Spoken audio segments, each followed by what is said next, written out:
Breaking news చూస్తున్నాం. ఆదిలాబాద్ మాజీ MP Ramesh Rathod kidney సమస్యతో మృతి చెందారు. ఉదయం తీవ్ర అస్వస్థతకు గురి కావడంతో కుటుంబ సభ్యులు ఏరియాలోని ఓ ప్రైవేటు హాస్పిటల్లో చేర్పించారు. పరిస్థితి విషమించడంతో చికిత్స కోసం హైదరాబాద్ తరలిస్తుండగా మార్గమధ్యలో మరణించారు. ఆయన భౌతిక కాయాన్ని స్వస్థలం ఉట్నూరుకు తరలిస్తున్నారు.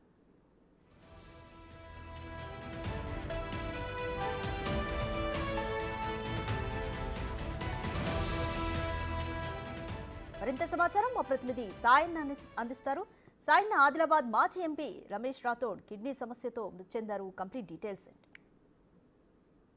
రాధిక, ఆదిలాబాద్ జిల్లా మాజీ ఎంపీ రాథోడ్ రమేష్ అస్వస్థతకు గురయ్యారు. ఆదిలాబాద్ ప్రైవేట్ ఆసుపత్రిలో చికిత్స చేయించారు. సో మెరుగైన వైద్యం కోసం హైదరాబాద్ కు తరలించారు. సో ఆదిలాబాద్ నుంచి హైదరాబాద్ కు తరలిస్తున్న నేపథ్యంలోనే మార్గ మధ్యలోనే రమేష్ రాథోడ్ మృతి చెందారు. సో రమేష్ రాథోడ్ గతంలో ఎమ్మెల్యేగా పనిచేశారు. అదేవిధంగా ఒకసారి ఎంపీగా పనిచేశారు. అదేవిధంగా జిల్లా చైర్మన్ గా కూడా పనిచేసిన నేపథ్యం మంచి ఉంది. సో 3 టర్మ్ లో కూడా ఆదిలాబాద్ లో కూడా రాథోడ్ రమేష్ కు మంచి రాజకీయ భవిష్యత్తు. సో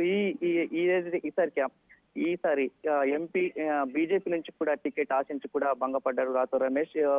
కాంగ్రెస్ పార్టీ నుంచి కూడా 2014లో ఎమ్మెల్యేగా పోటీ చేసి ఓడిపోయారు. అదేవిధంగా కాంగ్రెస్ పార్టీ నుంచి కూడా ఎంపీగా కూడా పోటీ చేసి ఓడిపోయిన నేపథ్యం అయితే కనిపిస్తుంది. సో రాథోడ్ రమేష్ మార్గం మధ్యలో మృతి చెందడంతో అక్కడ ఉన్న కార్యకర్తలు చాలా దిగ్బంధికి గురైతున్న నేపథ్యం అయితే కనిపిస్తుంది. సో రాథోడ్ రమేష్ స్వస్థలమైనటువంటి ఉట్నూరుకు అంత్యక్రియలు కూడా అక్కడనే ఏర్పడేస్తున్న నేపథ్యం అయితే కనిపిస్తుంది. సో రాథోడ్ రమేష్ చాలా గతంలో కూడా ఉమ్మడి రాష్ట్రం ఉన్నప్పుడు చంద్రబాబు నాయుడుతో చాలా సంబంధాలు ఉన్న నేపథ్యం అయితే కనిపిస్తుంది. గతంలో కూడా టీడీపీ హయాంలో కూడా పనిచేశారు రాథోడ్ రమేష్. అదేవిధంగా చైర్మన్ గా కూడా పనిచేశారు. జిల్లా చైర్మన్ గా ఎమ్మెల్యేగా పనిచేసిన అనుభవం అయితే ఉంది రాథోడ్ రమేష్ కి.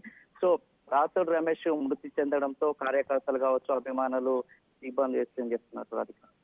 Thank you Sayanna.